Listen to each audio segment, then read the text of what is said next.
Going from broke to getting a big break is not simple, but Thomas Stephen Monaghan did just that. Despite the immense number of obstacles he had in his way, he didn't give up and kept persevering until he made it big. But who is Thomas Stephen Monaghan? And what is his story? Let's find out. Thomas Stephen Monaghan is the man behind the famous Domino's franchise. He took it from a local store and made it into one of the biggest fast food chains. Domino's came to the party of the top group of fast food joints a bit late, but better late than never, right? So let's talk about this fantastic entrepreneurial journey from the beginning. Thomas Stephen Monaghan, an American entrepreneur, was born on the 25th of March, 1937. He was just 4 years old when he lost his father one Christmas Eve, and the financial and emotional pressure on his mother was way too much. Due to this reason, Tom and his brother Jim were sent to foster care. After staying in a foster home for 7 long years, they came back to live with their mother, as she was then a nurse and had a stable income to support them. Tom was admitted to a Catholic school in Traverse City, Michigan, where he met Father Russell Pacino, who came to know about Tom's life and felt bad for him. To help him out, he provided him with jobs all over the campus and paid him 35 cents per hour for them. But then, after the 7th grade, Tom had to change schools as he had caused quite a lot of trouble at his previous school. Tom was still trying to figure out life, just like all of us, and while doing so, he was pretty fixated on getting a job no matter what. Luck played its way in this regard, and he was lucky enough to get jobs. One of his jobs included selling newspapers. Tom indulged in a wide variety of jobs, and this next job that he took up is something we're sure you didn't expect. During one summer, Tom engaged in cherry picking to make a few extra bucks, and this is when one of his greatest entrepreneurial realizations kicked in. While cherry picking, he realized that if he shook the tree and placed a tarp under it, collecting cherries would be much easier. That was the first time Tom thought from an entrepreneurial point of view. He moved out of his mother's home because the environment got toxic and he always argued with her. He found a ramshackle farm and began staying there. To make some money, he would also go fishing and sell the catch. He took up many other jobs like working in a bowling alley, but then again, at the end of the day, he would return to his poor living conditions where there was no water and electricity. His clothes were heavily worn out and his life was a total mess. He was in such a bad mental and physical state that he finally decided to seek solitude spiritually, and he thought the best way to do so would be by becoming a priest. So he reconciled his differences with his mother and decided to attend Joseph Seminary in Grand Rapids.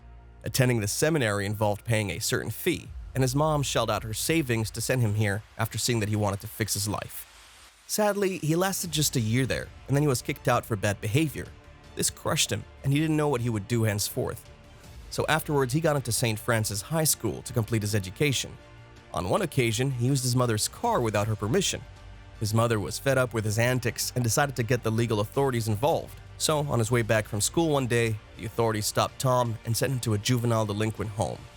He was just 17 years old at this point. He stayed at the juvenile facility for 6 months before his aunt and uncle took him to live with them in Ann Arbor, where he finally completed his graduation. Tom saw that his uncle and aunt had faith in him, and he didn't want to disappoint them, so he applied to the University of Michigan, intending to become an architect, but could not enroll as he didn't have the funds. His spirits were crushed, and he decided to wait a year, save money, and enroll in the program again. So he joined the U.S. Marine Corps Reserve to save money. Unfortunately, he thought the U.S. Marine Corps Reserve was a part of the Army, but it was too late to back out, and that's how he spent the next 2 years of his life. But during this time, he built himself mentally and physically and read plenty of inspirational books. After he was honorably discharged in 1959, he was ready to return and start university with the $2,000 he had saved. But before he could enroll, he got scammed by a get-rich-quick scheme that left him with just $15. He was broke and had no plan. He didn't know what to do, so he decided to spend some time with his brother to curb his dismay. So he went from San Diego to Ann Arbor, where his brother Jim lived. Jim helped him secure a job at a local newspaper company. He started working as a delivery manager for the Washington News Agency. And after saving enough, he joined the University of Michigan, only to drop out again as he was unable to afford the books. So he decided to resume his education from the next semester, when he would have had enough money for the books too. So, to make money, he and his brother took a $900 loan to purchase a small pizza store called Domino's in Ypsilanti, Michigan. But Jim got cold feet at the last moment, so Tom had to take the entire burden of running the store on his own, and he was struggling to do so. The pizza business was running into a loss, so he was never able to return to the university. At this point, his financial condition was pretty bad. It was so bad that there came a point where he was eating stale popcorn and burnt pizzas, as that's all he could afford to eat. He was also evicted from the residence he was renting as he couldn't pay the rent. Things got even worse when half of his staff didn't show up one day. Tom decided to make the best of his resources as he couldn't afford to close the place down. So on that day, the menu had only 2 pizzas, and that was the busiest night that they had. Sometimes, the riskiest decisions reap the most benefits. He continued ahead with this trend, and it reached a point where the store was running pretty well. So he decided to open another one near Mount Pleasant near Central Michigan University. Plenty of students resided there, and since they were the target audience, the pizza store was always busy. But when he opened the 3rd store, the old owner who owned Dominic's got in touch with him and asked him to change the name, as his customers were getting confused with the 2 brands. So Tom changed the name of the store to Domino's. If you're wondering why he named the store Domino's, well, one of the drivers had told him that he reminded him of a person from the movie Domino's, hence he kept the name. Just like all businesses face issues with their product, so did Domino's. The problem Tom faced was that he couldn't keep the crust crispy and the ingredients moist during delivery. So he started creating corrugated boxes with holes in them. This was quite a creation. Tom was very happy with his success and wanted to turn his business into a full-blown franchise. Tom wanted to set up a goal to open a new store every week, but this left him in debt. Though there were 32 outlets of Domino's worldwide, the company was $1.5 million in debt. He gave the bank control over Domino's, who returned it back to him in a year's time as they could do nothing to help him. In fact, the expert that they hired made things even worse for the company. Tom had 1,000 creditors and got lawsuits from 150 of them. With great difficulty, he got out of this debt and realized it was high time to change his business model if he wanted to stay in business.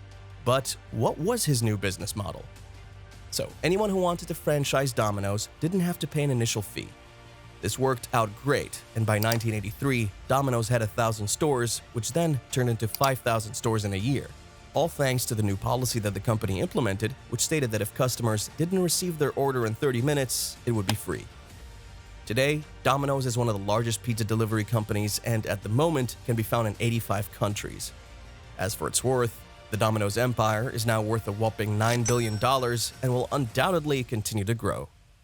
At least now, we all know the story behind the brand every time we bite into a slice of pizza from this very reputed brand. That's all for today. See you soon with a new inspiring business story and amazing business case studies.